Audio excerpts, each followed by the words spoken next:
Hola y bienvenidos a Monolito, un nuevo espacio sobre cine. Esta es nuestra versión podcast.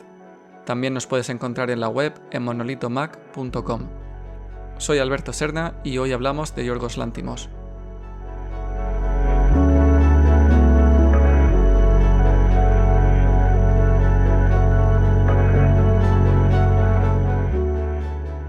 Ο αδερφός σας πέθανε.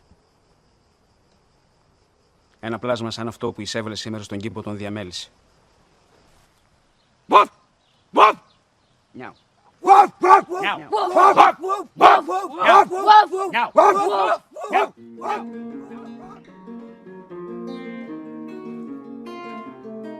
El director griego, considerado uno de los maestros del cine actual, es el autor de trabajos como Langosta, El sacrificio del ciervo sagrado o La favorita.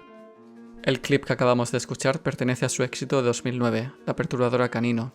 Para hablar sobre Yorgos Lanthimos, su vida y filmografía, contamos hoy con la colaboración del cineasta Sergio Román.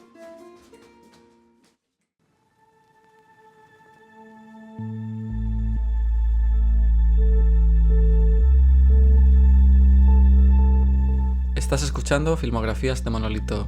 Comenzamos.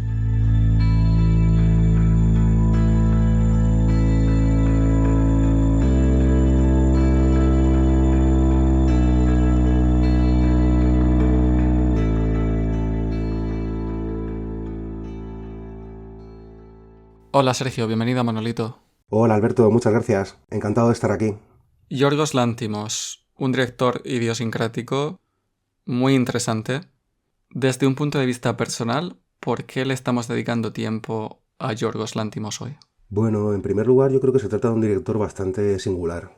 En un mundo en el que quizás los cineastas se parecen cada vez más entre sí, cuando aparece un autor con una mirada tan personal, merece la pena hacerle seguimiento. Sergio, ¿tú te acuerdas de la primera vez que te topaste con Yorgos Lanthimos? Sí, yo me atrevería a decir que fue, no sé si a ti te pasó lo mismo, pero yo creo que fue en Sitges 2009 o 2010, que ahí proyectaron Canino. ¿Te acuerdas de la sensación que tuviste al salir del cine? Reconozco que me impresionó. Un amigo mío lo había visto antes y recuerdo que a él no le gustó nada. Le pareció desagradable, fría, en fin, tenemos gustos bastante distintos, pero a mí me dejó completamente de piedra. O sea, una película muy sobresaliente y muy por encima de la media.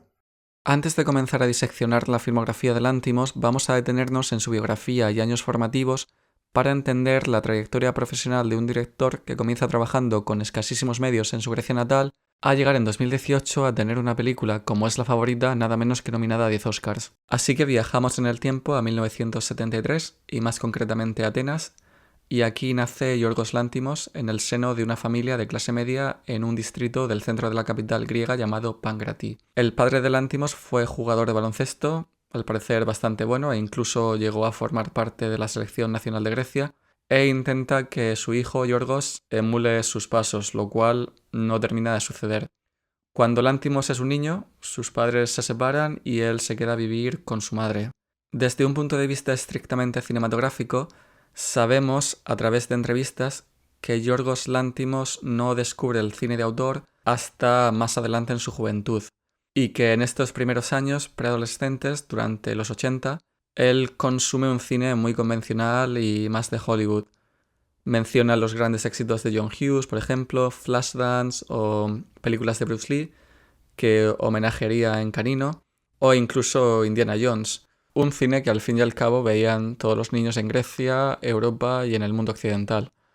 La madre de Lanthimos fallece cuando él tiene 17 años. En este momento de su vida, Lanthimos ya había comenzado a descubrir el cine de autor e independiente, directores como Tarkovsky, Cassavetes, Bresson o al director griego Nikos Papadakis, que vivió muchos años en París y que se convirtió también en una influencia determinante en un joven Yorgos Lanthimos para demostrarle que como griego uno también podía dedicarse profesionalmente al cine y tener una vida digna ya fuera en Grecia o Europa, como así le sucedió a Papadakis.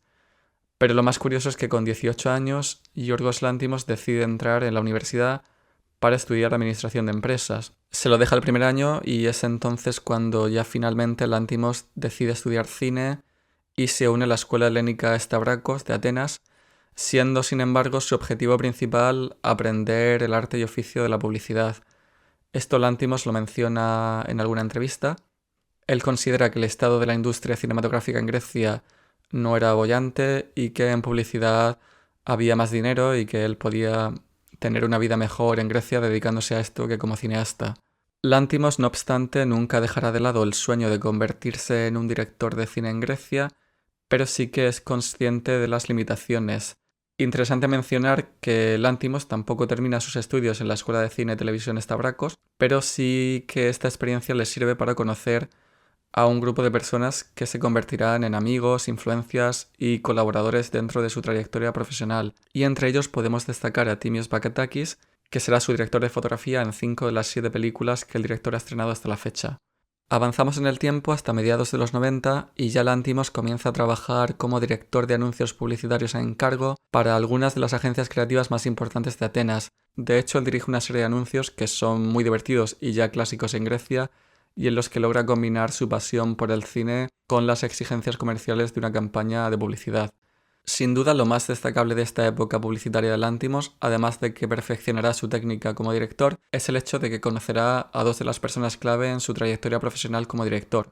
El primero de ellos es su guionista y mano derecha, Eftimis Filippou. Estos 2 se conocen en el hall de una agencia publicitaria en Atenas y entre ellos hay flechazo absoluto. A partir de aquí, un gran número de guiones de las películas de Lántimos han tenido su origen en una idea original de Filippou y Lántimos, trabajando en tándem, muy a la manera en la que las parejas creativas normalmente generan conceptos en agencias de publicidad. La segunda persona clave en estos años es el editor Yorgos Mavropsaridis. También se conocen trabajando en una campaña publicitaria, hay sintonía entre ellos, se entienden, y Yorgos Lántimos decide que Mavropsaridis será su editor en todas las películas que el director griego ha estrenado hasta el momento. Otra figura importantísima para entender el estilo de Yorgos Lántimos es el director de teatro experimental Dimitris Papaioannou. Este hombre, que sigue en activo y además es una leyenda en Grecia, es conocido por sus trabajos audiovisuales, de danza y coreografía contemporánea y por un estilo muy marcado en el que destaca la fisicalidad y el contorsionismo de sus actores. Esto precisamente se verá en la obra de Lántimos en la manera en que sus personajes gesticulan y actúan también. De la mano de Dimitris Papaioannou, Lántimos continúa dirigiendo vídeos de danza y teatro y sumergiéndose en la escena más experimental.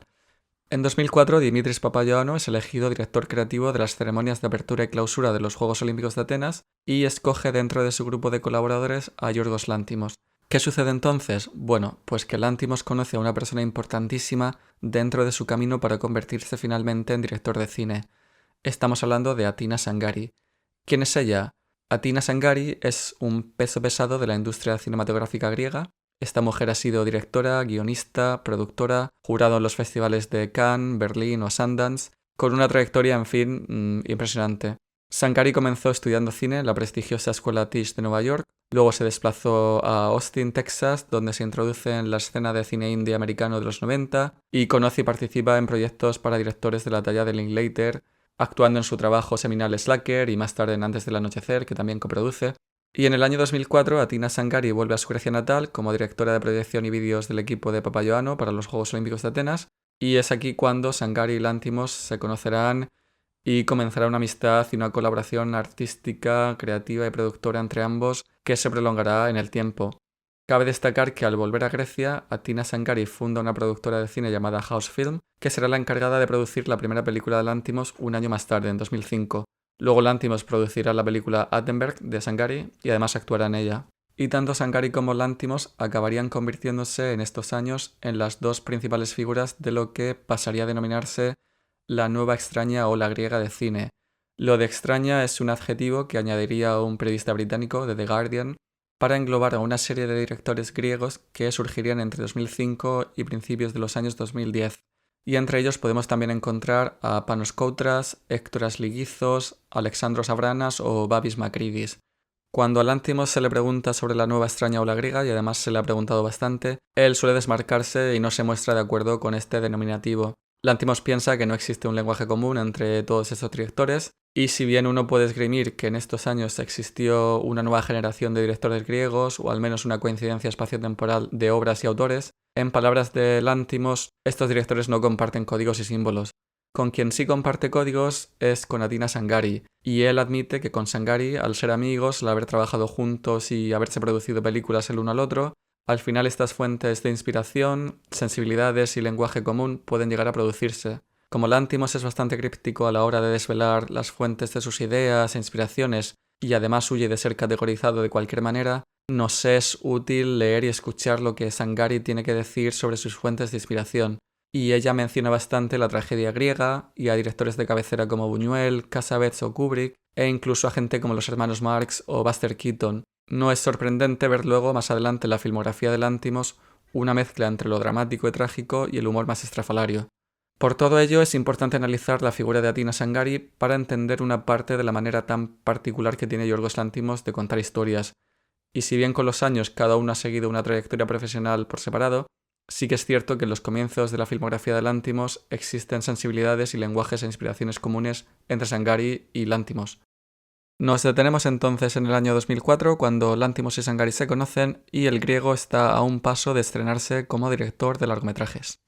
No sé, Sergio, si tú tienes algo más que comentar o algún apunte que te gustaría añadir antes de avanzar al año 2005 y comenzar a analizar la filmografía de Lanthimos. No, la verdad es que conozco poco y hasta que no hablé el otro día contigo desconocía lo de que había estudiado Administración y Dirección de Empresas. Tampoco conocía el dato de que no hubiera finalizado los estudios de cine. Sí que tenía alguna noción de que procedía del teatro y que también había hecho vídeos musicales. Es más, esencialmente, se ha movido en un ámbito así como más bien multidisciplinar, más que seguir la típica progresión de escuela de cine, cortos y tu primer largo, ¿no? Entonces, poco que añadir. Yo creo que quizás lo que lo hace tan interesante es que se aleja bastante del esquema tradicional, ¿no? Y se nota que se ha nutrido, se ha ido alimentando de otras disciplinas.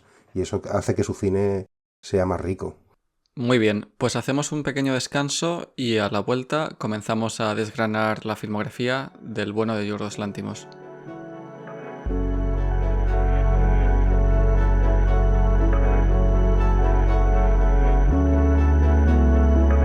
La melodía que estás escuchando ha sido compuesta por el artista PBS Art para Monolito. Para conocer más sobre él, visita Spotify.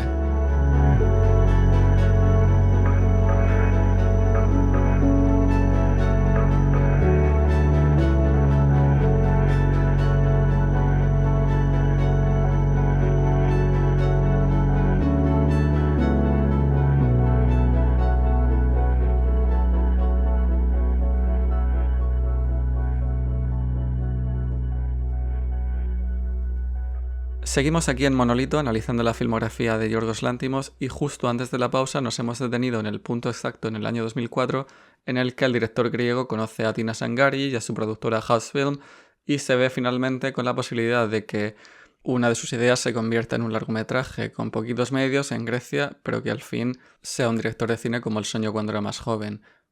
7 películas en su haber, 7 largometrajes, varios cortos, el último estrenado hace unas semanas a finales del año 2020 llamado Nimic y que analizaremos más tarde en este episodio. 2005 es el año en el que Yorgos Lanthimos se convierte en director de largometrajes, si bien es cierto que existe una película llamada My Best Friend del 2001 dirigida por Lakis Lathopoulos y en la que como codirector en los títulos de crédito aparece Yorgos Lanthimos. Él no la considera parte de su filmografía, no aparece en su página web tampoco, pero existen ciertos fans en internet a los que les gusta analizarla también porque ven elementos comunes en esta comedia algo lúgubre que tuvo un cierto éxito en Grecia y Chipre. Nosotros no la vamos a comentar porque Lanthimos no la considera parte de su obra. Así que vamos ya a comenzar con la que es considerada la primera película de Lanthimos y esta es Quineta, de 2005. Desde un punto de vista argumental, muy brevemente, en Quineta, 3 misteriosos personajes se dedican a filmar películas sobre asesinatos que han tenido lugar en una zona costera de Grecia junto a un hotel. La producción de Quineta está a cargo de How Films, de Athina Sangari. Escasísimo presupuesto, hecha con muy poquitos medios, bastante improvisada. De hecho, existe una entrevista con el editor de Yorgos Lanthimos, Yorgos Mavropsaridis, donde dice que el guión era de 16 páginas y que todo se hizo un poco en el momento, de manera experimental, cámara en mano, todo muy avant-garde. Escasísimo diálogo también. Creo que la primera vez que se oye a un personaje hablar en esta película sucede en el minuto número 6 o por ahí, y una conversación medio normal entre dos personajes probablemente no hasta el minuto 30. Quineta está escrita por el propio Lanthimos y por Yorgos Kakakanis, la fotografía a cargo de Timos Bakatakis y bueno, mucha gente considera a esta película como un boceto de lo que vendrá después en la filmografía de Lanthimos. Como nota anecdótica, es la película favorita de su mujer, Ariane Labed, a la que conocería actuando en la película Attenberg de Atina Sangari, pero lo cierto es que mucha gente la encuentra una película difícil de seguir, bastante críptica, y también destacan algo de lo que hablaremos más adelante y que es una seña de identidad de Lanthimos, y es la manera inexpresiva, fría y poco natural de actuar de los personajes. Y aquí esto está en su máximo exponente. Quineta es la película más experimental de Lanthimos. Mucha cámara en mano, muchos planos en los que se cortan las cabezas de los personajes. Sin embargo, la fotografía es bonita y es un buen trabajo a cargo de su gran colaborador, Timios Bakatakis. Sin duda también es justa merecedora esta película de iniciar la extraña ola griega, por mucho que Lanthimos quiera eludirla. Bueno, Sergio, me gustaría que nos comentaras algo más sobre esta película, sobre Quineta.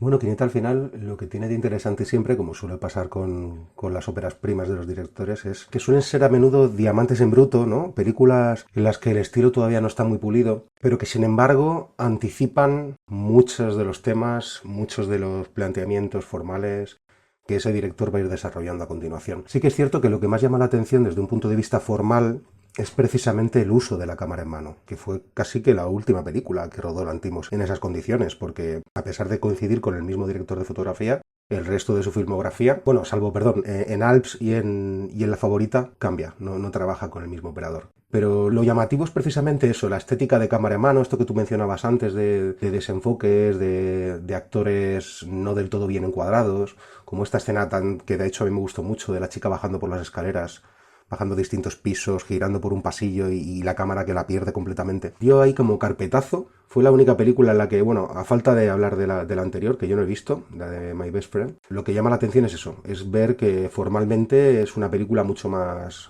loca, con menos planificación, y a nivel temático quizás también es una película que se intuyen ya, sobre todo desde el punto de vista de la interpretación, cuáles son los intereses que va a tener más adelante Lanthimos, pero también es una historia quizás mucho menos retorcida a las que nos tiene acostumbrados, ¿no? ¿Tú crees, y esto lo hemos comentado fuera de grabación, crees que si no hubiéramos visto la filmografía completa de Lanthimos, nos hubiéramos involucrado tanto en esta película, la hubieras terminado, la hubieras visto con el mismo interés, o crees que el bagaje de Lanthimos te hace ver Quineta con ojos diferentes? Evidentemente, si Lanthimos no hubiera hecho más cosas, Quineta se habría quedado un poco ahí en el baúl de los recuerdos. Ha pasado con muchos cineastas, es algo muy habitual, que al final con un afán completista quieres verte todo lo que han hecho, sus cortos, sus primeros experimentos, pero es verdad que Quineta, no sé, me recuerda a algunas películas que vi en su momento, además, en cierto modo es como una película muy de su época, no sé, películas uruguayas o películas latinoamericanas en general, que tenían esa estética contemplativa, con poco diálogo, no sé, me recordaba un poco a eso, pero ahí todavía se ve un cineasta que está por hacer. Entonces, no sé, yo creo que el interés al final es puramente completista, sin ánimo de desmerecer la película, que me parece, aunque sea una reflexión un poco vaga, interesante, pero sí, al final es lo que ocurre con todos los grandes cineastas que reparamos en sus obras primerizas por eso.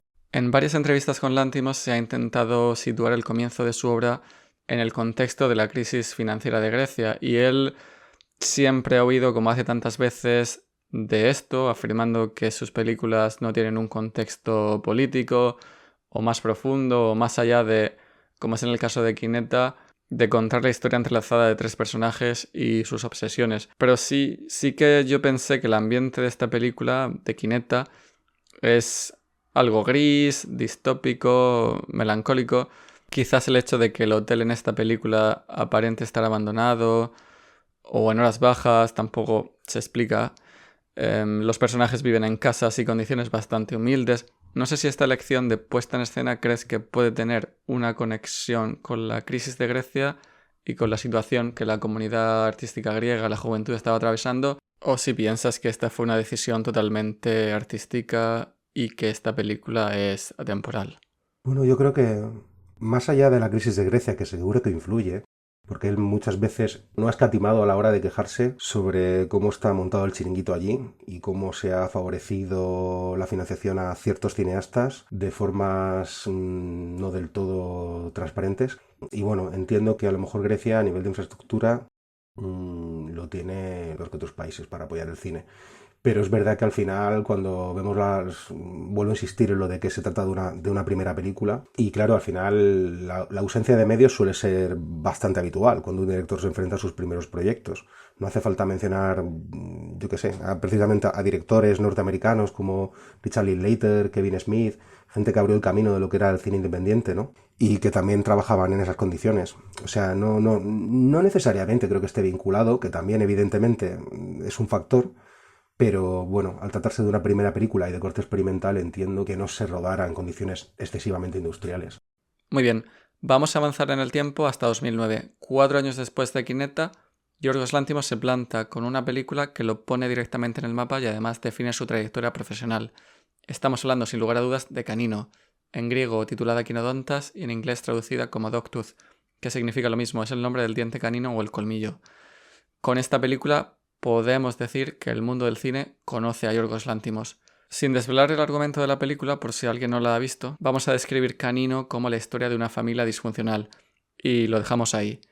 Es el gran primer éxito del director griego, causando un gran impacto en el mundo del cine, le abre el camino a todo lo que vendrá después profesionalmente, la crítica es unánime, la película cosecha numerosos premios internacionales, mejor joven director en Cannes, mejor film en la categoría Desde otro ángulo, donde se seleccionan películas menos convencionales, y como colofón, Canino termina el año nominada a los Oscars como mejor película extranjera. Producción modesta de $250.000, producida por Boo Productions de Alemania y House Film de Atina Sangari, que además ejerce aquí de productora asociada. Lanthimos cuenta con su equipo de confianza de pleno, su editor Yorgos Mavropsaridis, su co-guionista Eftimis Filippou y su director de fotografía Timios Pakatakis. Eftimis Filippou no había trabajado con Lanthimos en Kineta, pero sí lo habían hecho tanto su editor como su director de fotografía clásicos. Y bueno, creo que la mano o la pluma de Eftimis Filippou se nota aquí desde el punto de vista del guión y argumentalmente. En cuanto al elenco actoral, vemos algunas de las caras conocidas de la filmografía lanthimiana en Canino. Tenemos a Angeliki Papoulia en el papel de la hija mayor. Esta actriz aparece en la siguiente película de Lanthimos, Alpes, así como en Langosta. Interpretando a la hija más joven aparece Mari Soni, que no era una actriz profesional, sino una cantante de una banda punk de Grecia. El hijo es interpretado por Christos Pasalis y a los padres de esta familia les dan vida Christos Estergioglo y Michelle Valli. Podemos afirmar que Canino es una película provocadora, perversa e incómoda y que combina estallidos de violencia con humor negro, que eso sí la hacen bastante más digerible, pero creo que nadie sale de una sala de cine o termina de ver Canino sin haberse quedado algo anodado y en estado de shock. Sergio, ¿qué podemos comentar sobre Canino? Y aquí puedes explayarte. Bueno, a ver, yo lo primero que me viene a la mente cuando pienso en Canino, y habiendo visto Kineta, que es la última película de Lanthimos que he visto, es el salto tan grande que da entre una película y otra y cómo, casi me atrevería a decir que nunca ha dado un salto tan grande con respecto a un proyecto anterior. Canino es la consagración de su estilo, de su planteamiento. Es una película excesivamente depurada, donde a lo mejor Kineta era, pues eso, una película mucho más, como tú decías, avant-garde, con 16 páginas de guión. Aquí se ve claramente una película concebida y planificada al milímetro, ¿no? A mí lo que más me impresionó cuando vi la película fue precisamente la estética y el tono tan irreal de las interpretaciones, ¿no? Me pareció una película completamente insólita. Es decir, yo no sabría decirte si se puede conectar de alguna forma tampoco con la crisis griega. Es que Lanthimos me parece un director que es bastante único, ¿no? Y que tiene un universo personal, un imaginario muy específico, ¿no? Es decir, como cuando mencionabas antes, y me voy un momento a lo que mencionabas de la nueva ola griega, que es algo también que no deja de ser un poco absurdo, pero la historia nos tiene acostumbrados a este tipo de etiquetas, ¿no? Ya fue en la Nouvelle Vague, en el Free Cinema británico, o en la Nueva Ola Romana, que al final te encuentras a directores que en realidad son cada uno, pues tienen cada uno una personalidad muy característica y que entre ellos, no, más allá de un contexto histórico o geográfico, no pueden compararse con la obra de sus colegas. En el caso de Lanthimos, yo aquí lo que veo es un cine excesivamente hermético, y nunca mejor dicho, porque esta película trata también mucho sobre eso, sobre la relación entre el mundo exterior y el mundo interior en el que habitan los protagonistas. Pero lo más llamativo y lo que más me marcó visualmente era el imaginario de este tipo cuando vi la película y cómo casi que con el paso de los años podemos asegurar que se trata de un cineasta que ves un fotograma suyo y es fácil identificar a quién pertenece. Y resumiendo, la propuesta formal es quizás el mayor hallazgo que tiene esta película, más allá de que es una historia muy original también, pero me interesa muchísimo el planteamiento formal. Ujú. ¿Puedes hablar más de este planteamiento? Bueno, precisamente lo que mencionábamos antes de la cámara en mano de la primera película y cómo aquí ya alcanza esa depuración, planos largos, abiertos. De hecho, bueno, por supuesto, cámara siempre en trípode. No recuerdo, no sé si tú lo recuerdas, pero no recuerdo mucho plano cámara en mano, ni en Canino ni en las películas posteriores. Y sí, es un poco este distanciamiento. He leído en algún sitio acerca de esto, ¿no? El distanciamiento que también tiene mucho que ver con las interpretaciones, que a priori no son nada naturalistas, son más bien, creo que lo mencionabas tú, ¿no? Como que los personajes eran un poco aliens, ¿no? Y precisamente ese distanciamiento, que en otros casos también lo emparentaban con ciertas obras de Beckett o de Bertolt Brecht, esta especie de... Bueno, en el caso de Beckett creo que tenía que ver con el teatro del absurdo, ¿no? Para mí es una constante en Lántimos. El hecho de que es un cineasta que ya no solo en sus declaraciones, como mencionabas tú antes, que es bastante a lo mejor críptico o hermético, sino también en sus películas. Es como muy difícil entender mucho qué le motiva, a dónde quiere llegar. No sé, de hecho te lo comentaba ayer que sigo sin tener muy claro si me gusta o no me gusta. Incluso sigo sin, a pesar de que formalmente haya hecho una apuesta tan contundente y que se ha ido manteniendo con el tiempo, cada película suya también es bastante distinta. Pero Canino quizás, no sé si por una cuestión ya mitómana, es como la película, para mí es su película más genuina. Aun teniendo en cuenta que nos falta por ver cómo evoluciona este director en el futuro, me parece como la película más quinta esencial de lo que es el cine de Lántimos. Y sobre todo, en parte, a la forma y al tratamiento que da las interpretaciones. Estoy de acuerdo contigo. Hay varios análisis sobre la manera en la que Lántimos dirige a sus actores. Se menciona bastante a Bertolt Brecht. Hay gente que piensa que Lántimos busca un desapego emocional por parte de la audiencia y por medio del absurdismo, en esa manera tan alienígena que tienen sus personajes de comportarse. Quizás busque aquí el humor o lo que se conoce como el extrañamiento, eliminando la identificación con el personaje por parte del público, deprivándonos de un apego emocional con los personajes, para facilitar un análisis objetivo de lo que él quiera plantearnos o contarnos. Veo muchos elementos entrecruzados en esta película. Veo la influencia del teatro experimental, de Papayuano, de la tragedia griega, de elementos del mito de la caverna, pero también observo naturalismo en la iluminación. Creo que Lántimos no utiliza iluminación artificial, por lo menos en Canino no lo hace. Hay escenas al oscurecer o por la noche en las que se percibe claramente la ausencia de esta iluminación artificial. Y no sé si esto se debe a una limitación de presupuesto, de querer hacer las cosas más fáciles, o si de buscar ese naturalismo en sus películas.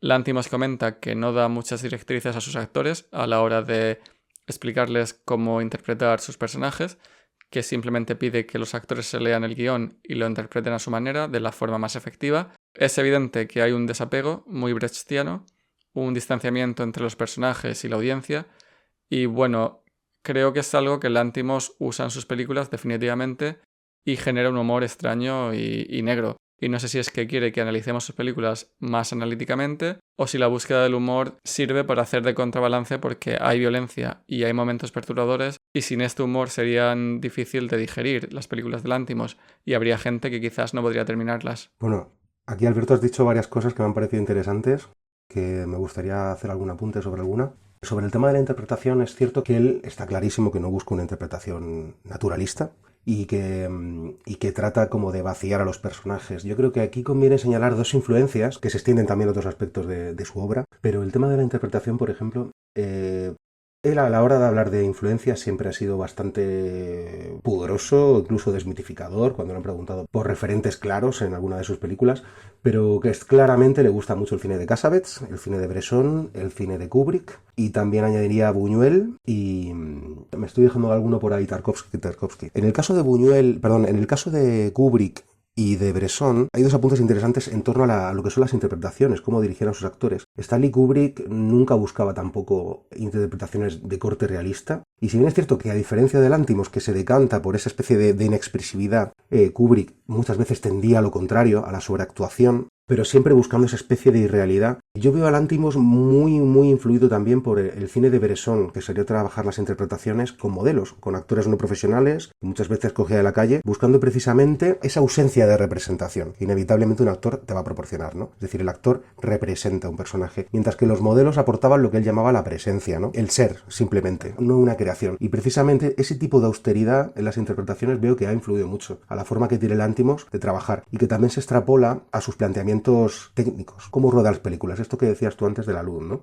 El tema de la iluminación, él sí que leí en una entrevista que él quiere sentirse ligero de equipaje, es decir, esta premisa que también era muy de Bresson, de menos es más, trabajar con menos recursos aumenta nuestras posibilidades creativas, es una cosa que yo creo que también tiene mucho que ver con el tema de los focos, que es una cuestión que, por cierto, Kubrick también era muy amante de rodar con iluminación o integrada en el plano o toda la luz natural que pudiera, pero creo que tiene también que ver con esa filosofía de no tener que tener un gran despliegue, no tener que estar moviendo eso en focos para hacer cada plano y tratar de hacer las cosas de la forma más sencilla posible y más naturales. Es por un lado una decisión estética y por otro lado también una filosofía de trabajo, ¿no? Y bueno, me he dejado por ahí coleando alguna cosa cuando hablábamos de los actores que luego quizás lo podemos rescatar más adelante. El tema del baile, que lo leí también en un análisis hace poco. El baile como forma de romper, ¿no? De romper con esa frialdad, ¿no? Esa robotización de las interpretaciones, ¿no? Como la forma en la que los personajes se hacen humanos o se liberan de alguna forma, ¿no? Y esto quizás lo podemos, para no explayarme ya tanto, lo podemos hablar después. No, me parece bien, y creo que el baile al final de la película es la escena de escenas.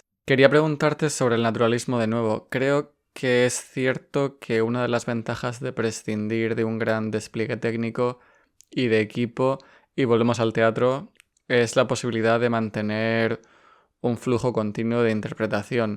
Si el actor tiene que darme otra toma o hay que cambiar de escena, el proceso es más ágil y fluido que estar ajustando, quitando, poniendo, y no sé si esto procede de los comienzos más teatrales de Lanthimos o no. Sí, seguro. Y la influencia de Cassavetes también, que es otro cineasta que le gusta. Al final siempre hay una renuncia para conseguir lo que quieres. Renuncias a presupuesto para tener más libertad. Renuncias a lo mejor a focos o a la excelencia técnica para poder centrarte más en los actores. Siempre hay una renuncia para conseguir un objetivo. Quizás el menos es más también podría haber sido casi impuesto a un director que comienza en Grecia sin muchos medios, en una industria, como has dicho, inexistente, y al final esto se convierte en una ventaja. Quería comentar dentro del naturalismo la ausencia de banda sonora en Canino. Podemos mencionar como excepción la composición del italiano Matteo Carcassi, que es un autor del siglo XVIII-XIX, en la pieza que se escucha en la escena del baile que hemos comentado, interpretada por el hijo mayor. Creo que es el Opus 60 de Matteo Carcassi. Pero bueno, con excepción de esta pieza no hay banda sonora, y de hecho la banda sonora es el hijo mayor tocando una serenata a su familia en el salón. Entonces, de nuevo, ¿qué crees que busca aquí Lanthimos? ¿Es otra vez el distanciamiento emocional? Las bandas sonoras ya sabemos que te cambian totalmente el estado de ánimo de una película, te pueden hacer sentirte alegre o lo contrario, y a veces es un elemento distorsionador y manipulador, y aquí Lanthimos quizás elija no usar banda sonora. En sus primeras películas no lo hace, desde luego, y es a partir de Alpes y Langosta que comienza a introducir más, pero de manera muy dosificada. Me gustaría, Sergio, que nos comentaras tu opinión. Sí, yo creo que en el cine de autor suele ocurrir mucho, y los directores que apuestan por un cine más sobrio, como es el caso sin duda de Lanthimos, suele ser recurrente la ausencia de música, o si acaso música, pues eso, que está sonando dentro del plano, ¿no? Como lo que tú mencionabas de la guitarra, que también hay otra guitarra en Langosta, o la música que suena en las escenas de gimnasia rítmica de Alps. Pero es verdad que para mí es simplemente un recurso precisamente para rebajar la emocionalidad, ¿no? del conjunto. Al fin y al cabo la música pues siempre se ha utilizado para la exaltación de las emociones y muchas veces de formas bastante chabacanas y bastante tramposas. Y no sé, me parece una decisión bastante coherente, porque Lanthimos es un director para mi gusto excesivamente sobrio. Es más, cuando la utiliza en Langosta, salvo un momento musical que alguien toca una canción de Narciso Yepes con guitarra, en Langosta a mí me sobra completamente la música, no me gusta la música de Langosta. En La Favorita sí que utiliza también de manera sutil algunas piezas como una especie de vehículo para unir dos o tres escenas distintas, pero es la única película en la que a lo mejor un uso de la música más tradicional me encaja, la de La Favorita. Langosta no me gustó, me sacó completamente de la película, la hacía incluso más estúpida, más ridícula, pero me parece eso. Para acabar, sí, me parece una decisión muy coherente. Yo no me entraría, no entendería que tuvieran música las películas. Muy bien, estoy de acuerdo contigo, Sergio. Canino se estrena en 2009, Lanthimos y su equipo pasan la mayor parte de este año y del 2010 promocionando la película, asistiendo a festivales internacionales de cine, consiguiendo premios aquí y allí, y en 2011, solo 2 años después, Lanthimos estrena una nueva película llamada Alpes, en griego titulada Alpes y en inglés Alps. Esta película, desde mi punto de vista, es una Quineta 2.0, me parece mucho más críptica que Canino, algo más fría, menos satisfactoria en el visionado, pero esto es obviamente una opinión personal. Aquí tenemos un grupo compuesto por 4 misteriosos personajes, 2 hombres y 2 mujeres, que ofrecen un servicio bastante atípico a clientes que han perdido a un ser querido. La producción de Alpes está a cargo de nuevo de la griega House Film de Atina Sangari, nominada al León de Oro en el Festival de Venecia, con más presupuesto que Quineta, pero bueno, creo que lo hemos hablado antes durante una pausa. Esta película me parece algo anticlimática, una vuelta al Lanthimos de Quineta, a su versión más experimental e inescrutable, y quizás me esperaba otro tipo de película como puente entre Canino y Langosta. Sabemos que tras el éxito de Canino, la gente de Lanthimos y el propio Lanthimos viajan a Estados Unidos, hacen un tour por varios estudios de Hollywood en Los Ángeles y conocen a bastantes productores y estos le ofrecen varios trabajos a Lanthimos como director. El mundo del cine se había quedado muy impresionado con Canino y lo llevan ofertas al director griego y se deja ver, pero también se da cuenta de que si quiere mantener su visión y control creativo no puede ceder a los cantos de sirena.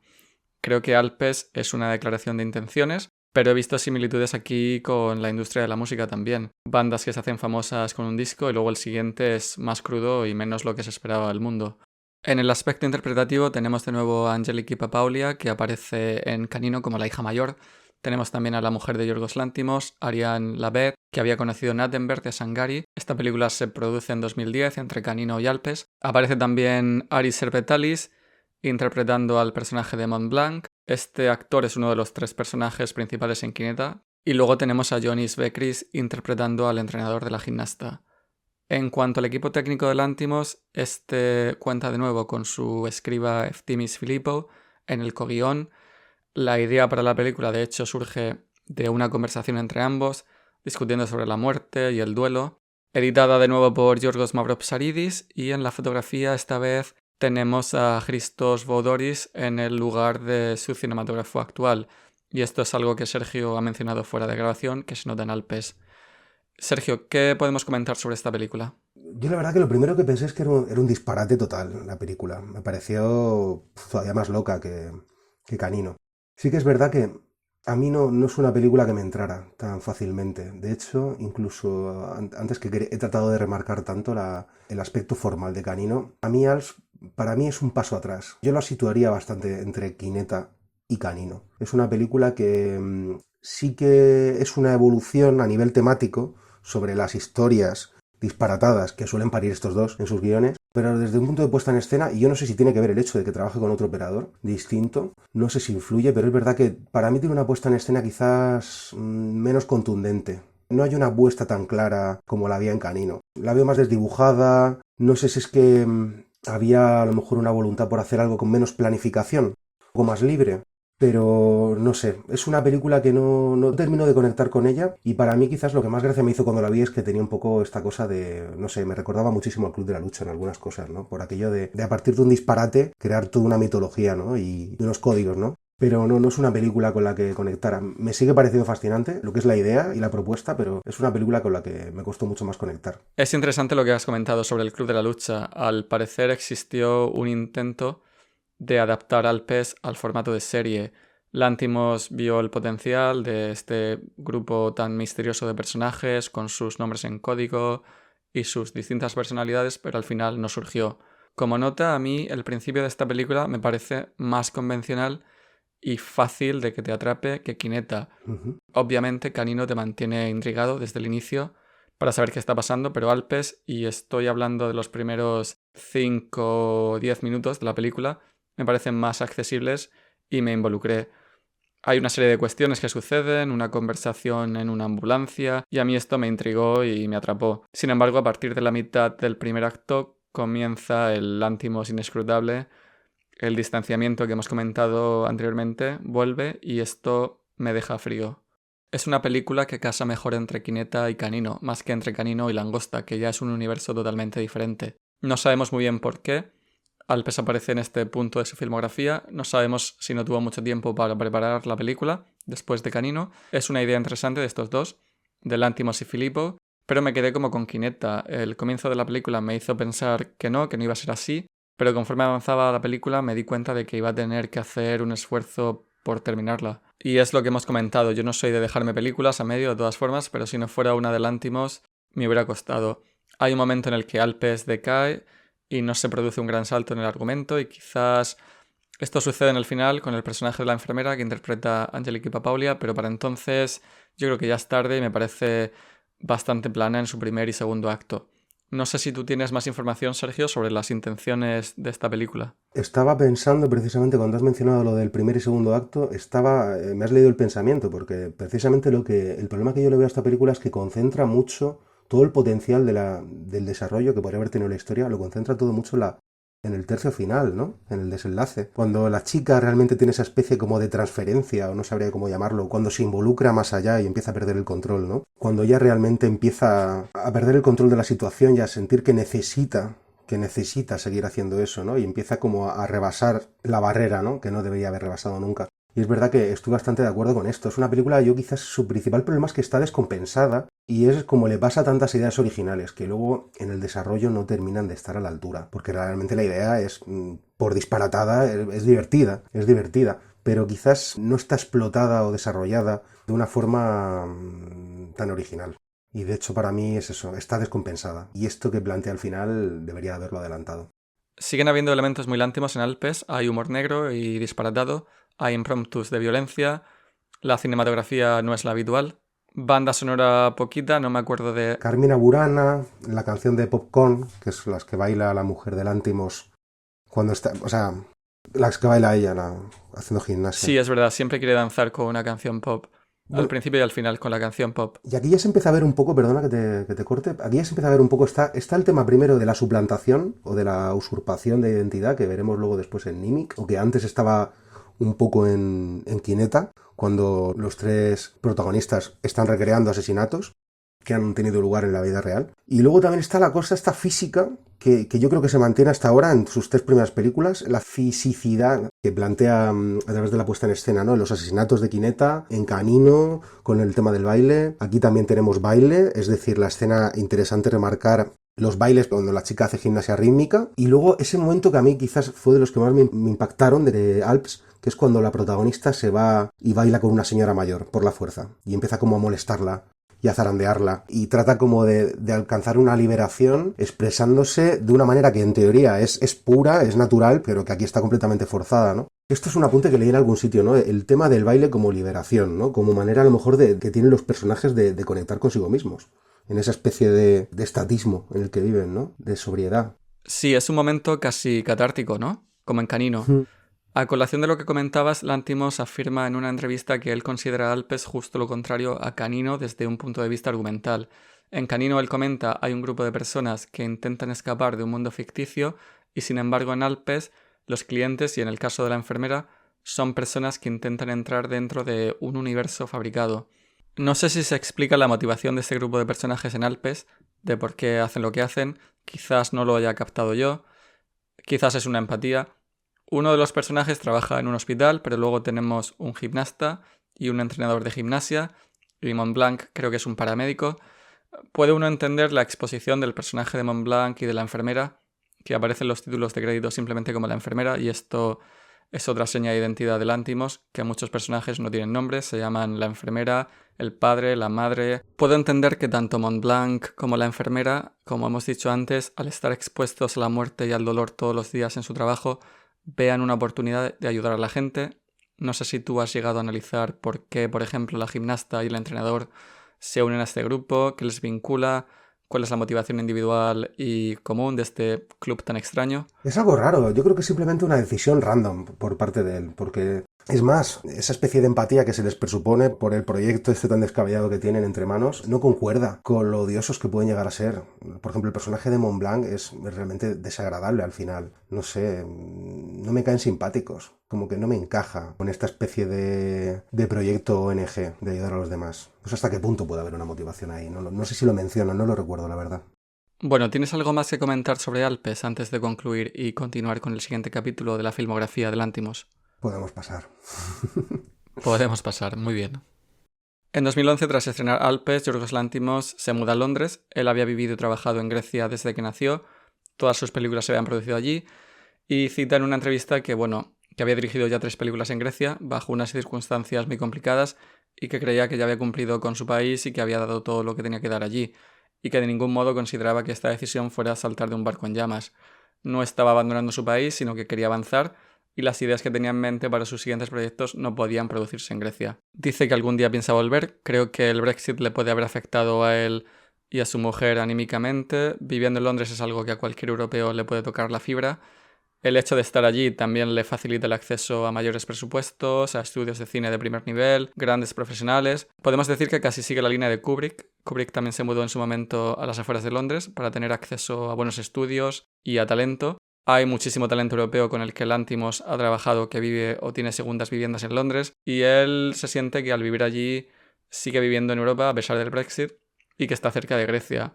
Y además se siente más completo y tranquilo que haciéndolo, por ejemplo, en Estados Unidos o en Los Ángeles. Es otro mundo y creo que a él, como a Kubrick, quizás no le interese en este momento este tipo de atmósfera. Y también vivir en Londres le facilita mantener un control creativo total. Ya veremos en las siguientes 3 películas de Lanthimos que la producción sigue estando a cargo de un conglomerado de productoras europeas, británicas, irlandesas, y aquí él sigue fiel a su idea inicial de no perder el control creativo. Hemos hablado alguna vez de David Lynch y la gran tragedia profesional que le supuso Dune y cómo él sigue acordándose de aquello, de no tener la última palabra o el final cut. Bueno, pues desde que Lanthimos se muda a Londres en 2011 hasta 2015, el director trabaja en su nuevo gran proyecto, Langosta. Ya comenzará a aparecer Lanthimos en conversaciones, no solo de grandes cinéfilos, sino de gente que le gusta el cine, pero quizá no esté tan metida en el cine autor. Y Langosta es la película que posibilita esto. Vamos a dar unos datos técnicos sobre esta película antes de que Sergio comente en detalle. Titulada Langosta, The Lobster en su título original, es la primera película en inglés de Yorgos Lanthimos. La acción tiene lugar en un futuro distópico, podría ser muy cercano, no lo sabemos, pero por la arquitectura y el vestuario podría ser de aquí a 5 años. Pues en esta distopía, todas las personas que son solteras son enviadas a un hotel donde deben encontrar pareja antes de 45 días. Y si no lo consiguen, acabarán transformadas en un animal de su elección, que ellos eligen antes de entrar en el hotel. En Langosta, Lanthimos da un salto enorme a actores de primerísimo nivel, trabajando con un elenco impresionante. Muchos de estos actores habían visto Canino, por ejemplo en el caso de Rachel Weisz. Ella vio Canino, le encantó, le sorprendió y se puso en contacto con Lanthimos a través de su agente, le dijo que quería trabajar con él. Cuando tengas un papel para mí avísame. Y también tenemos a Colin Farrell aquí. Interesante también cómo se pusieron en contacto a través de una llamada por Skype y bueno, Lanthimos afirma que le gustó Colin como persona. Tenemos también a John C. Reilly, a Olivia Colman y a Léa Seydoux. Langosta se filmó en Dublín, estuvo nominada a los Oscars por el mejor guión original, múltiples premios internacionales, premio del jurado en Cannes, nominada a la Palma de Oro, éxito de taquilla y crítica, un presupuesto de $4 millones frente a una taquilla de 18, y como hemos comentado, la producción es una combinación de productoras británicas como son Scarlet Films y Film 4.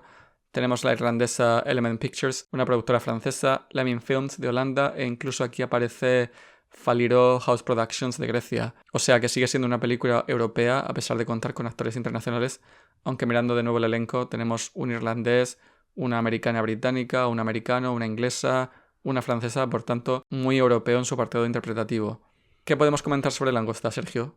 Este es un gran salto para Lanthimos. Bueno, pues es una película que tampoco es una película de la que sea un gran fan, tengo que decir. Es más, yo en aquella época todavía, a falta de haber visto El Ciervo Sagrado más adelante y La Favorita, cuando yo vi Langosta sí que tenía una cierta sensación ya como de agotamiento con Lanthimos, como que... Y es una cosa que a lo mejor también había leído yo en algún sitio, ¿no? Esta cosa que a veces es un poco gratuita, con la que acusas a ciertos directores con una personalidad tan arrolladora, ¿no? Y es la de pensar que tienen una fórmula, que están dando ya con una especie de fórmula, ¿no? Y yo que quizás cuando vi Langosta tenía un poco la sensación, aunque es verdad que esta cosa más loca de Canino o de Alps, aquí está como más contextualizada dentro de lo que es la distopía. Es claramente una distopía esta película, y eso quizás la hace menos extraña, porque ya de por sí te están planteando un universo que no es real. Yo sí que sentí un poco esta cosa de que era un director que se me hacía repetitivo. Visualmente es una película que tiene muchos más medios y que tiene una factura mucho más elaborada, pero a mí es quizás la que menos me gusta de Lanthimos. No es desde un punto de vista visual. El uso de cámaras lentas me resulta exasperante. Ciertos recursos así un poco efectistas y se me hace bastante larga hacia el final. También quiero remarcar que he sido injusto con esta película y que con los años la tengo en mejor estima, pero cuando la vi en su momento tenía la sensación de que era una especie de Wes Anderson. Y con Langosta me llegaba un poco ese aroma de pretenciosidad, de vacío, Es verdad que con los años la he contextualizado de otra forma y es una película que me parece bastante apreciable, aunque no sea tampoco mi preferida de Lanthimos, pero sí, yo en su momento no la recibí precisamente con los brazos abiertos. No ha sido hasta después que he recuperado el interés por él como cineasta.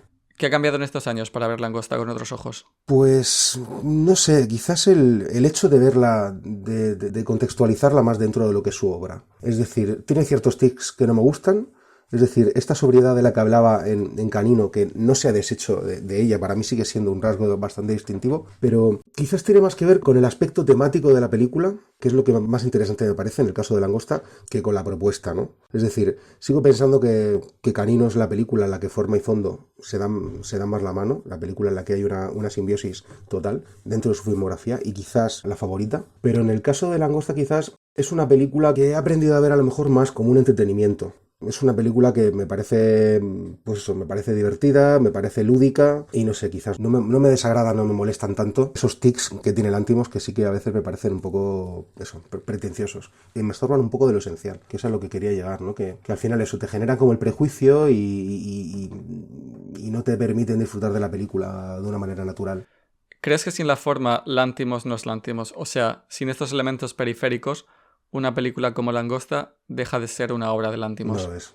Quizás es que en el caso de Langosta lo que me ocurre es que hay demasiadas cosas que están dulcificadas. Es decir, es quizás su película más bonita visualmente. La imagen es como más lavada. Esta música que utiliza de repente el violín o el cello, no sé lo que era, que utiliza de forma muy recurrente, una especie de leitmotiv que me saca completamente de mis casillas. Es una película quizás más dulcificada, no es tan cruda como las otras. De hecho, me atrevería a decir que es la película como más naif que ha hecho. Porque insisto, es decir, en Lanthimos hay como una homogeneidad, pero al mismo tiempo cada película que hace es bastante distinta de la anterior. A veces hay puentes entre una y otra, pero esta película me resulta bastante extraña en su filmografía. Pero bueno, respondiendo a tu pregunta, que me voy por los cerros de Úbeda, en Lanthimos, como en muchos grandes autores contemporáneos, forma y fondo son una sola cosa.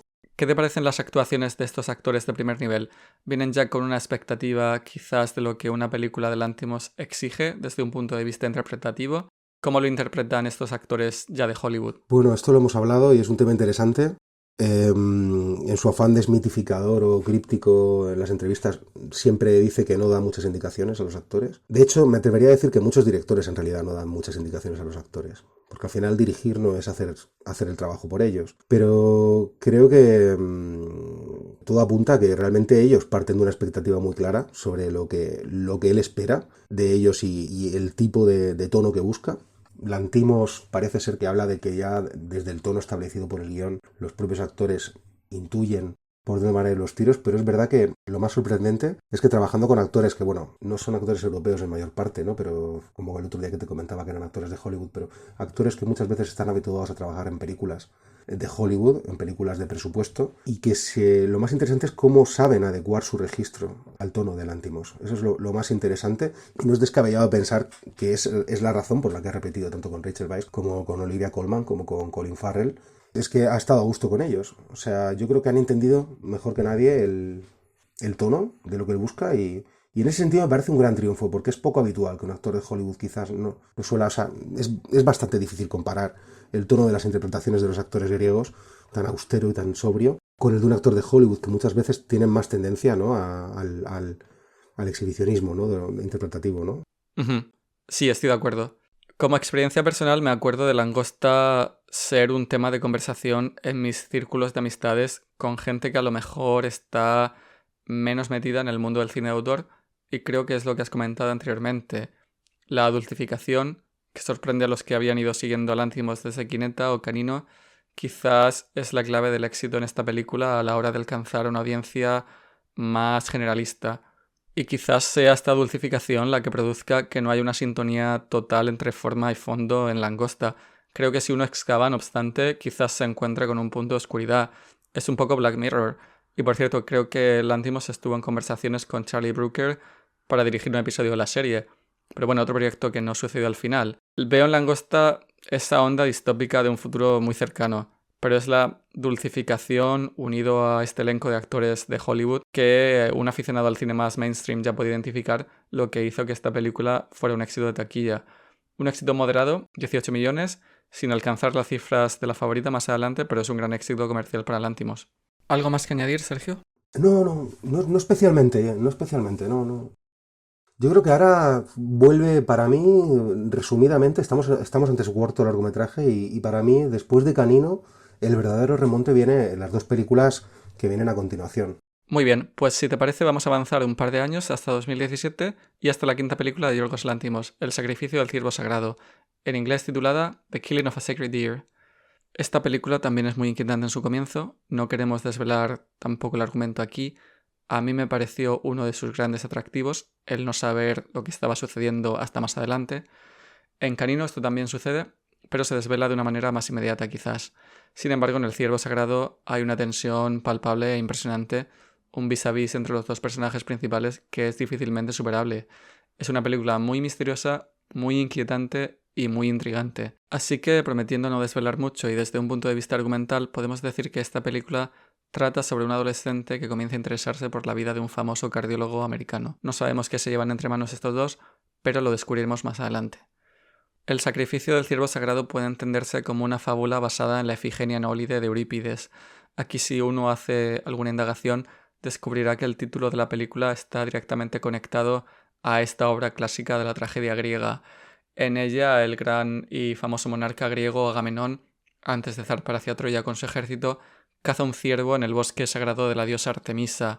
La diosa le exige por la afrenta que sacrifique a su hija Efigenia. Y aquí podemos detener la historia de esta obra clásica. Como vemos, la tragedia griega aparece en esta película de Lanthimos de manera más directa que en otras piezas. En El ciervo sagrado, Lanthimos trabaja con su trío favorito, Eftimis Filippou en el coguión, Timios Bakatakis en la fotografía y Yorgos Mavropsaridis en la edición. Producida también por una combinación de casas europeas, distribuidoras americanas entran para mover la película, como es el caso de A24. Es una obra que gana el premio al mejor guión adaptado en Cannes. Es la primera película de Yorgos Lanthimos que se filma en Estados Unidos, en este caso en Cincinnati. Críticas muy favorables, no es posible encontrar el presupuesto de esta película en ningún lado, pero sabemos que la taquilla alcanzó los 7 millones de dólares, una cifra más modesta que Langosta, menos de la mitad, pero también es cierto que es una película mucho más oscura y menos accesible. Y bueno, ahora comentará Sergio, pero el principio del ciervo sagrado es un primer plano impactante, que a más de uno le puede echar para atrás, y que también puede suponer el principio y el final de esta película para algún espectador. Destacar en el aspecto interpretativo que tenemos de nuevo aquí al bueno de Colin Farrell, también a Nicole Kidman. Lanthimos consigue finalmente que Kidman se una a uno de sus proyectos.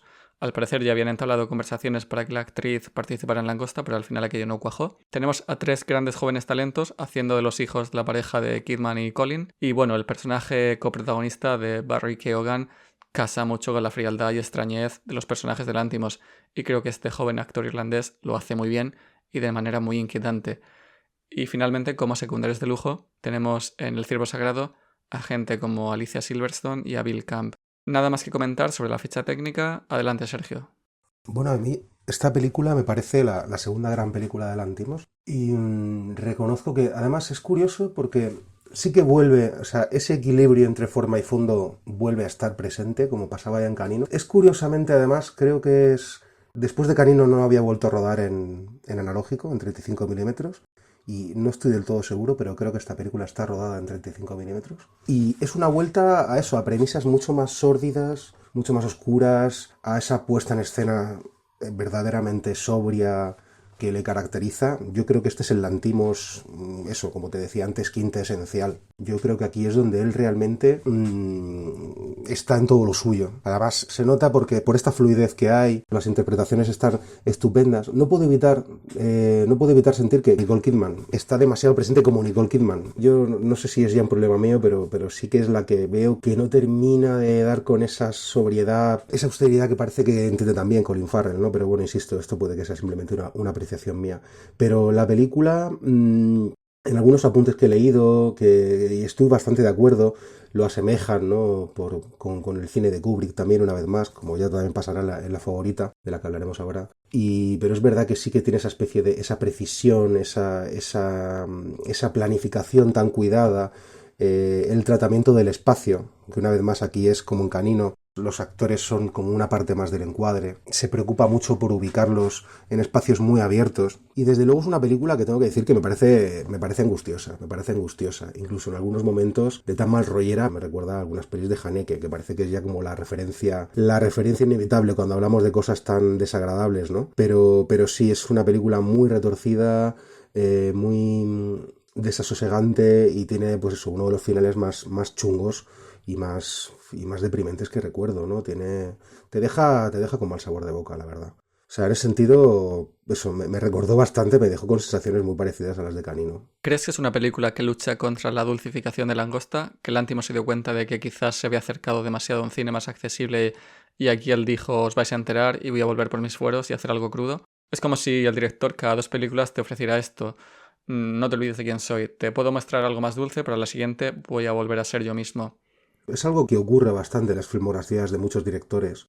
No sé, me estaba viniendo a la mente el cine de David Fincher, que si bien es cierto que hace un cine bastante narrativo y con una vocación mucho más comercial, también suele alternar proyectos que se le presuponen más personales, que suelen ser muchas veces las películas, no sé, lo estaba pensando ahora, pero películas pares, que a lo mejor suelen ser proyectos más personales y luego películas impares, que parecen como más de encargo.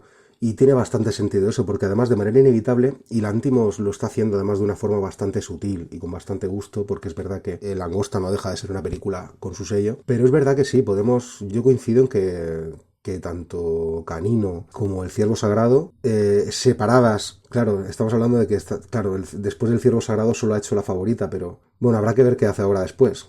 ¿Dónde cabe encuadrar lo que haga después? Pero sí. Desde luego son para mí las 2 películas más... Vamos, es un director todavía joven y le quedan muchas películas por hacer, pero tengo esa sensación de que el verdadero Lanthimos es este. Como de la misma manera, y antes que estaba hablando de David Fincher, como cuando ves que en qué es bueno David Fincher, por ejemplo, ¿no? Pues haciendo películas sobre asesinos en serie, o sea, de carácter obsesivo. Es cuando ves un director en estado de gracia, que lo ves, es porque lo estás viendo en toda su salsa. Y esta es mi sensación, ¿no? Que esta película está, como me gusta decirlo a mí, está en el punto justo. Es una película muy equilibrada en todos los aspectos. Estoy de acuerdo, para mí es una de mis favoritas junto con Canino. Creo que la inquietud que desprende esta película al principio es insuperable y me alegro de que no pasara de Langosta a La Favorita directamente en su filmografía. Aun gustándome las 2 películas, que son buenas películas, me apetecía un Lanthimos más duro y un poquito más oscuro. ¿Tienes algo más que quieras mencionar sobre el aspecto técnico de esta película? Has hablado sobre la fotografía de 35 milímetros, los planos, la escenografía. ¿Hay algo más que quieras destacar sobre El Ciervo Sagrado? No, quizás desde un punto de vista de puesta en escena es junto con La Favorita mi película, estas 2 últimas películas son las que yo creo que alcanza ya una madurez técnica importante. Esa es mi percepción. Con esta película, sí, yo creo que pone bastante distancia con su obra anterior. Muy bien, vamos a avanzar hasta el último largometraje hasta la fecha de Yorgos Lanthimos, La Favorita, del 2018, solo un año después del estreno del Ciervo Sagrado. Interesante mencionar este dato. Aquí, con esta película, Hollywood definitivamente conoce el nombre de Yorgos Lanthimos. Si ya quedaba alguien por conocerlo, pues con La Favorita esto casi se elimina de un plumazo, aunque obviamente habrá personas todavía por ahí que no sepan quién es, pero puede que haya gente que conozca La Favorita como película, quizás no la asocie con un director, pero por el elenco de actrices, por la distribución que tuvo y las nominaciones a los Oscars, creo que esta película pone en el mapa definitivamente a Lanthimos entre audiencias generalistas. Entonces, bastante que decir sobre esta película, Sergio, además es tu preferida de Lanthimos. La Favorita tiene un trasfondo muy interesante. Su origen lo encontramos en 1998, hace ya más de 20 años. Una historiadora americana llamada Deborah Davis, muy interesada en las intrigas palaciegas europeas de los siglos XVII y XVIII, se topa con las memorias y cartas privadas entre la monarca británica Ana de Estuardo y la duquesa de Marlborough. Estas 2 mujeres eran amantes y decide asistir a clases de guión nocturnas para poder contar la historia de una manera que hiciera justicia a este episodio histórico lleno de intrigas y pasiones y además vendérselo a una productora para convertirlo en una serie o en una película. Al terminar el guión, Davis contacta a la productora Ceci Dempsey, que se muestra muy entusiasmada por el proyecto. Sin embargo, todos los intentos de Dempsey por encontrar financiación se topan con un muro. Esta historia de triángulo de amor lésbico en la corte de Ana de Estuardo pone nerviosas a algunas personas en algunos estudios de Hollywood en los años 98-99. Entonces el guión de La Favorita se archiva durante 10 años sin poder encontrar financiación y en el 2008 el guión de La Favorita va a parar a las manos de otro productor llamado Ed Guiney, que al igual que Ceci Dempsey se muestra interesado ya que percibe que el guión no está escrito a la manera de una película histórica al uso, y da la casualidad de que este productor, Ed Guiney, acababa de conocer a Yorgos Lanthimos tras la premiere de Canino. De nuevo, Canino es clave en la trayectoria profesional de Lanthimos para abrirle puertas. Entonces, tras el estreno de Canino, Guiney tiene un encuentro con Lanthimos y su agente, y es aquí cuando el guión de Deborah Davis, de La Favorita, finalmente llega a las manos de Yorgos Lanthimos. Este ve potencial también, personajes complejos, le gusta lo que lee y decide unirse al proyecto.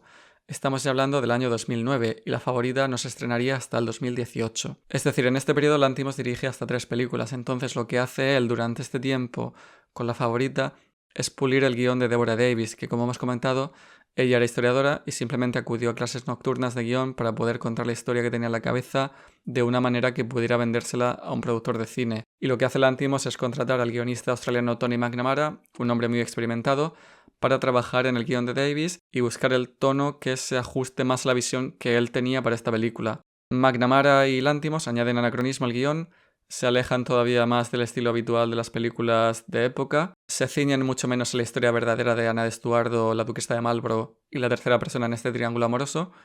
Y bueno, Lanthimos no quiere que esta película sea una película histórica al uso. Él quiere conectar con una audiencia moderna. Quizás yo veo en el estilo, en la forma, no exactamente, pero bueno, puedo ver algo de lo que hizo Sofía Coppola con María Antonieta. Entiendo que Lanthimos no quisiera hacer una película histórica al uso y creo que acertó plenamente. Y bueno, el guión final cuenta con la bendición de Deborah Davis. Ella se muestra muy contenta. De hecho, tanto Davis como McNamara aparecen en los títulos de crédito como guionistas y ambos fueron nominados a los Oscars, así que acabaron todos muy contentos con el guión final. En La Favorita, Lanthimos también expande su círculo de colaboración más allá del guión. Eftimis Filippo no trabaja con él aquí, tampoco cuenta con su director de fotografía habitual. En la edición sí que está su editor de siempre, Yorgos Mavropsaridis.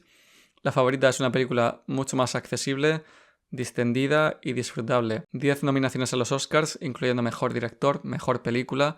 Olivia Colman ganaría la estatuilla a la mejor actriz, Gran Premio del Jurado en Venecia, para una producción que es mayoritariamente europea, si bien entra aquí Waypoint Entertainment para ayudar en el proyecto. Los productores Ceci Dempsey y Ed Guiney se mantuvieron también dentro del equipo de producción hasta el final, así que bueno, 20 años dan su fruto. Y comentar que La Favorita fue un éxito de taquilla, un presupuesto de $15 millones frente a una taquilla de más de 100, filmada en unos palacetes ingleses como son la Hatfield House y Hampton Court, que se pueden visitar como turista, uso de luz natural, personajes históricos, historia verdadera, pero también anacronista, convierten a La Favorita en una obra que no es para nada de época. Es una película con humor, muy disfrutable, muy entretenida, y con 3 actrices, Olivia Colman, Rachel Weisz y Emma Stone, que lo hacen genial. Aquí te paso el testigo, Sergio.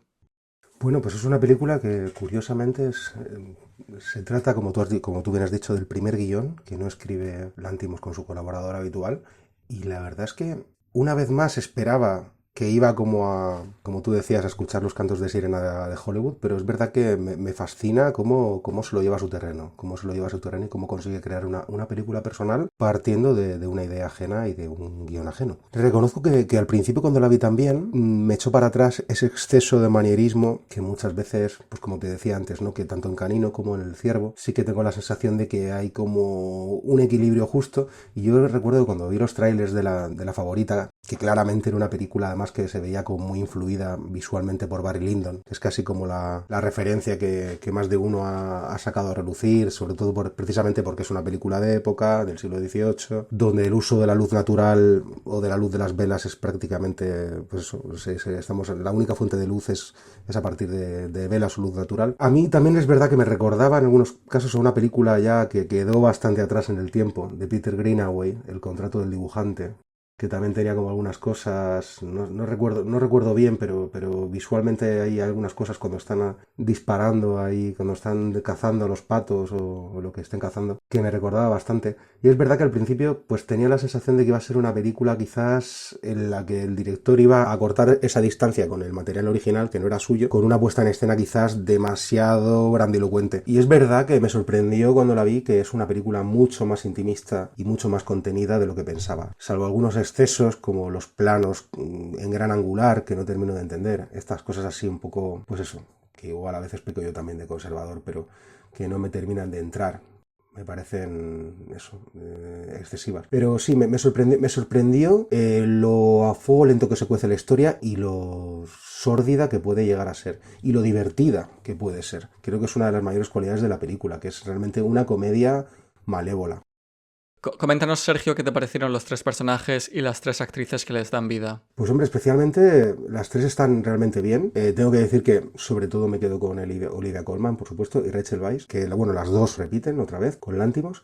Emma Stone no es una actriz por la que yo siento una gran devoción, tengo que decir, me parece una actriz bastante sosa, pero creo que aquí está bien, está en su sitio, no me desentona, pero desde luego Olivia Colman está soberbia y Rachel Weisz, como ya pasará en Langosta, creo que está también muy contenida. Es decir, insisto una vez más, creo que Lanthimos consigue sacar de actores habituados a producciones muy distintas a las que él hace, consigue sacar de ellos interpretaciones que no desentonan demasiado de las que le ofrecían sus actores en Grecia. Creo que consigue sacar eso, mucha contención. Están todas muy contenidas.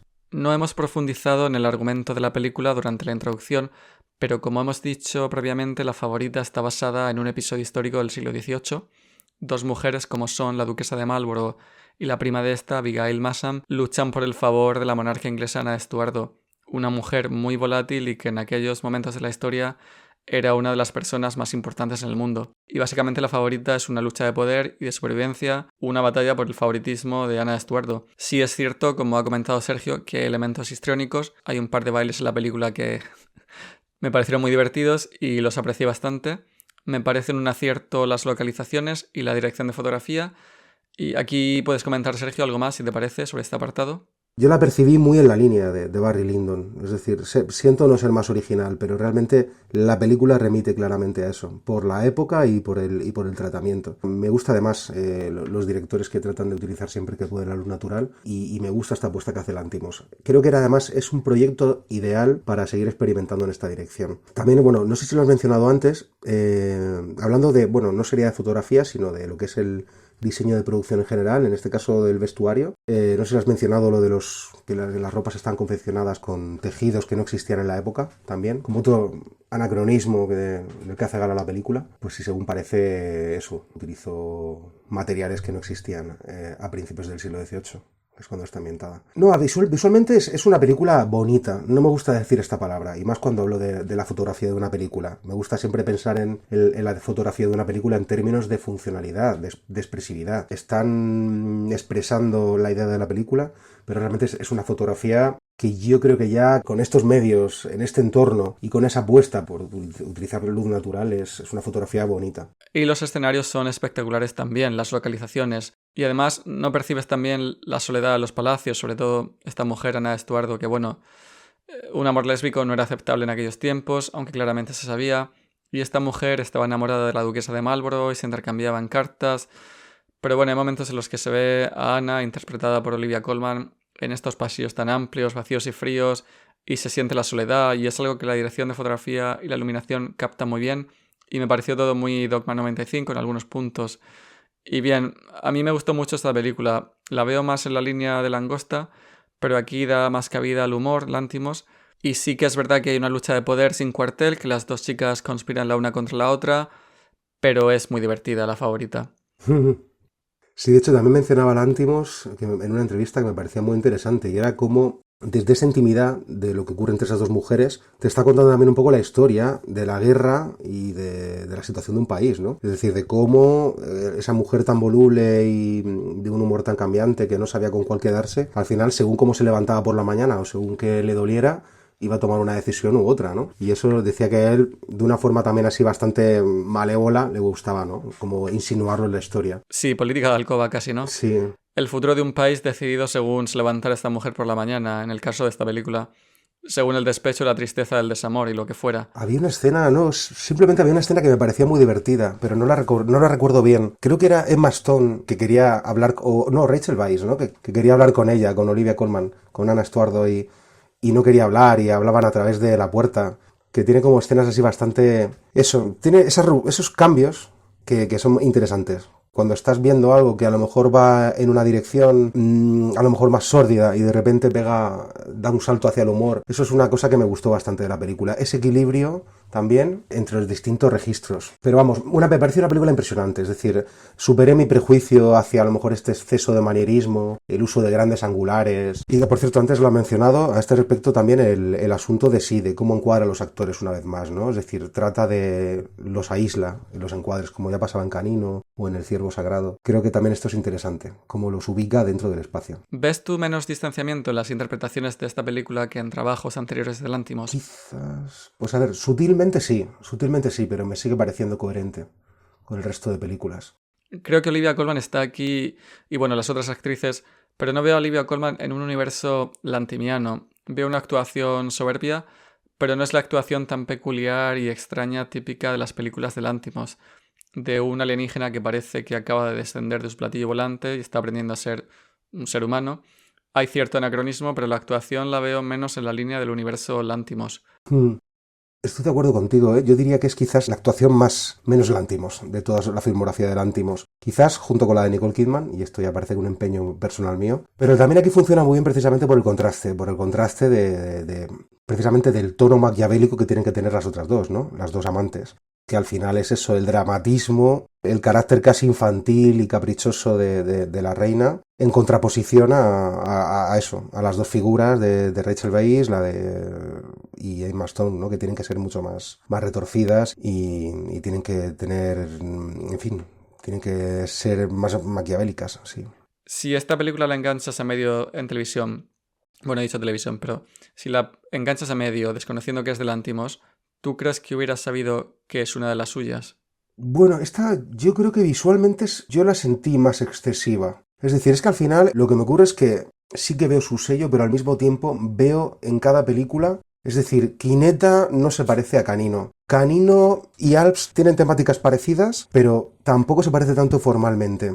Luego, Langosta es una película, como decía, que me resulta mucho más naif. Y sin embargo, ya cuando llegamos al Ciervo Sagrado, que es quizás la que más me recuerda a Canino, pero que también es radicalmente distinta a la favorita. Pero sin embargo, yo creo que la percepción que hay es que Lántimos es un director que formalmente llama la atención, o que él quiere llamar la atención, quizás por esa influencia que hablábamos del teatro contemporáneo, o de la danza, o de otras disciplinas que no son la propiamente cinematográfica, ¿no? Yo creo que sí que se puede sentir que es una película de Lántimos, sí que se puede sentir su sello. Pero también creo que es un cineasta que está todavía por hacerse. ¿Es tu preferida de Lántimos, podrías decir? ¿O de las preferidas? Pues sería difícil. A ver, Canino siempre será quizás su película más importante, porque como tú decías, fue la que le puso en el mapa y es de esas primeras pelis, bueno, no es su primera película, pero es muchas veces esa primera o segunda película que tiene un cineasta, que parece que luego nunca supera, ¿no? Como un Ares de la Iglesia con El Día de la Bestia, o un David Fincher con Seven, o yo qué sé.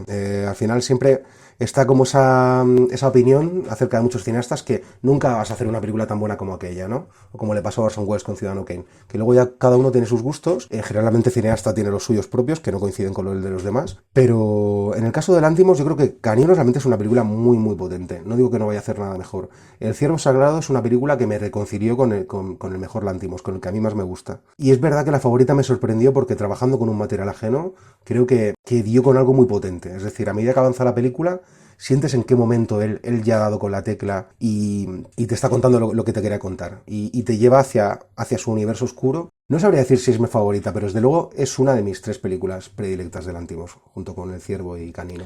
Muy bien, damos carpetazo aquí a la filmografía de Lántimos en su versión largometraje. A finales de 2020, hace unas semanas tan solo, Yorgos Lántimos ha estrenado un nuevo corto llamado Nimic.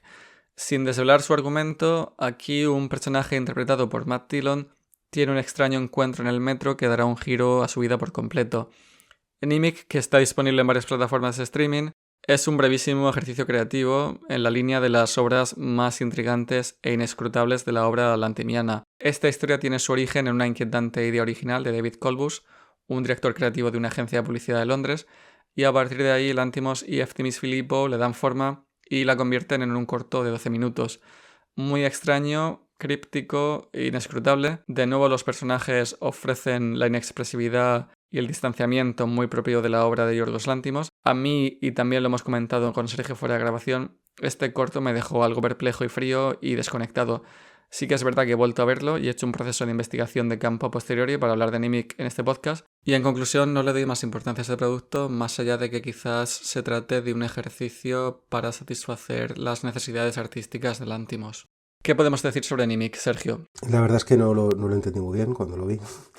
Eso me quedé un poco igual, la verdad. Me pareció un corto, pues eso. Además, se me hizo demasiado corto. Me quedé con ganas de más. Y no sabría decir, más allá de que sí que están en él presentes, cuando, bueno, sin ánimo de desvelar nada, hay ciertos temas que ya tocó, por ejemplo, en Alps, que yo creo que están también desarrollados en este corto. Y algo me dice que no sé, que es posible que lo acabe desarrollando en un futuro proyecto. Que estaba comprobando ahora, cuando tú hablabas de futuros proyectos, que, bueno, aparte de un anuncio de Gucci, creo que hay un anuncio de Gucci por ahí que figura en alguna ficha, algo de la Ópera Nacional en Grecia. Y no sé muy bien por dónde irán los derroteros, porque parece que tiene bastantes proyectos en mente, pero no sé, me gustaría comprobar que si va a desarrollar esta premisa de Nimic en algún proyecto futuro, porque creo que es una cosa que también le obsesiona. El tema de la usurpación, de la identidad, de la sustitución,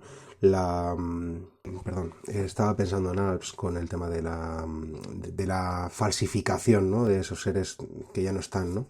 No sé, yo la verdad que no lo entendí muy bien el corto y me pareció interesante, formalmente también, como siempre en Lanthimos, pero bueno, no sé, también lo estaba leyendo por algún sitio, ¿no? Como que era llamativo que el corto durara 8 minutos y los títulos de crédito 5 o 6 minutos. Una curiosidad. Sí que es cierto, y esto es algo que hemos comentado en el podcast, que a Lanthimos no le gusta discutir el argumento de sus películas en entrevistas, así que lo que hace es dejar pistas en sus obras más crípticas, como Canino o El ciervo sagrado. Nimic es otro ejemplo.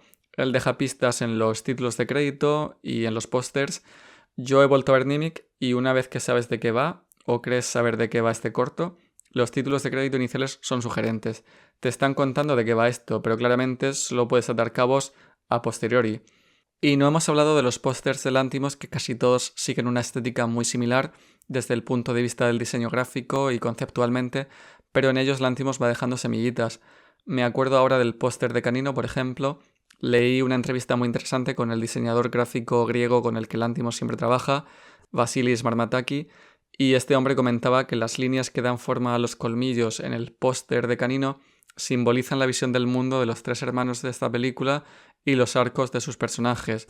Y bueno, en Nimic, si uno analiza el póster también, habiendo ya visto el corto y habiéndolo entendido, te das cuenta de que Lanthimos también va dejando pistas y te invita a completar el puzzle del argumento. No quita que Nimic no sea indescifrable en su primer visionado, pero creo que el director juega con esto también y genera una anticipación e hipnotismo siempre con el diseño de sus pósters. Como apuntaste que los títulos de crédito duran 6-8 minutos, fíjate la próxima vez, sobre todo en los créditos iniciales de Nimic, cómo Lanthimos juega con el tema de la sustitución que has mencionado, y en el póster del corto hace lo mismo. Lanthimos, desde luego, pone muchísima atención en el material promocional de sus películas y de sus cortos y trabaja de manera estrecha con el diseñador Vasilis Marmataki a nivel gráfico y conceptual. Y todos sus pósters siguen una estética similar, minimalista, pero a la vez muy sugerente y misteriosa, y ofrecen claves sobre lo que Lanthimos te va a contar. Hay algunos que son más obvios, como el de la favorita. Sabiendo lo que significa ser un favorita en el siglo XVIII y teniendo los tres personajes en el póster, es fácil sacar conclusiones. Pero en las películas más crípticas de Lanthimos, desde luego, él va dejando pistas que te empujan a involucrarte cognitivamente con la película. No sé en el ciervo sagrado ahora mismo, no me suena el tipo de póster que utiliza, no... Era como la silueta de la cabeza del niño invertida. Vale. Y Nicole Kidman y Colin Farrell dentro de la silueta. Aunque bueno, había otro póster muy bonito, que era el de la habitación del hospital, con un techo y una cortina que se alargaba hasta lo imposible. Ese era como otro de... Sí, es algo que personalmente aprecio y me sumerge aún más en el universo de Lanthimos. Otra de las ventajas de mantener una independencia creativa, porque claro, una productora de Hollywood, dejar que una película se promocione con este tipo de pósters tan minimalistas, tan implícitos, o este tipo de material audiovisual, lo veo complicado. Sí, y es poco habitual que se lo permitan, ¿eh? Quizás Lanthimos produzca dos versiones de sus pósters, uno más sutil y otro más convencional, pero aún así muy cuidados y muy originales. Son todos pósters bonitos que la gente colecciona y analiza en internet, tanto por su simbolismo como por su estética. Poniendo ya punto y final a su obra y a su último trabajo para concluir, me gustaría saber, Sergio, qué piensas del futuro de Yorgos Lanthimos. ¿Por dónde va a continuar este hombre? ¿Hollywood? ¿Cantos de sirena? ¿Sí o no? ¿En qué está trabajando ahora mismo? Has mencionado, por ejemplo, su trabajo con la Ópera Nacional de Grecia. Yo creo que Lanthimos, antes de darte paso, Sergio, se está convirtiendo en una persona que ya está entrando en el plano de directores-autores como David Lynch, Haneke o Von Trier. Creo que ya está entrando, si no lo ha hecho ya, en este selecto grupo de directores que mantienen su sello de autor, pero cuyas películas despiertan ya un interés más generalista tanto por parte de medios como de audiencias, y es un hombre del que uno ya puede hablar y la gente que no está metida en el mundo del cine más independiente conoce o conocerá al menos una de sus películas y ya no sonará a un extraño director griego. A ver, yo lo situaba en la línea un poco como Von Trier, porque trabaja con actores anglosajones muy conocidos. Haneke lo ha hecho en un par de ocasiones, o en el remake de Funny Games, pero yo por edad, porque es de los 70, lo asocio más a la generación de Paul Thomas Anderson o de Wes Anderson, directores, o incluso los Coen, que son anteriores, pero que son directores que realmente no hacen concesiones y que se mantienen donde están gracias a que los actores quieren trabajar con ellos. Y esto es algo muy importante. Actores de primer nivel están dispuestos a rebajar sus cachés para trabajar con ellos, y esta especie de intercambio suele funcionar muy bien cuando el director realmente tiene esa impronta, ¿no? y esa personalidad que destaca tanto. Entonces yo realmente Lanthimos, al contrario, es que desde mi punto de vista lo tiene todo a su favor para seguir siendo Lanthimos y más Lanthimos. El tema es que no se pierda a sí mismo, ¿no? Que no se pierda en excesos o que se acabe convirtiendo, guardando las distancias, como pasaba con Tim Burton, ¿no? En una fotocopia de sí mismo, ¿no? O como esos autores como Scorsese, que al final, pues eso, parece que si no mueve la cámara, la gente se siente decepcionada. El único problema para Lanthimos ahora mismo, para mí, puede ser el propio Lanthimos, pero tiene todo a su favor para seguir haciendo el cine personal que quiere hacer, pienso. Muchas gracias, Sergio. Un auténtico placer hablar contigo hoy en Monolito sobre Yorgos Lanthimos y esperamos con los brazos abiertos su nuevo trabajo. Un saludo y gracias por escucharnos.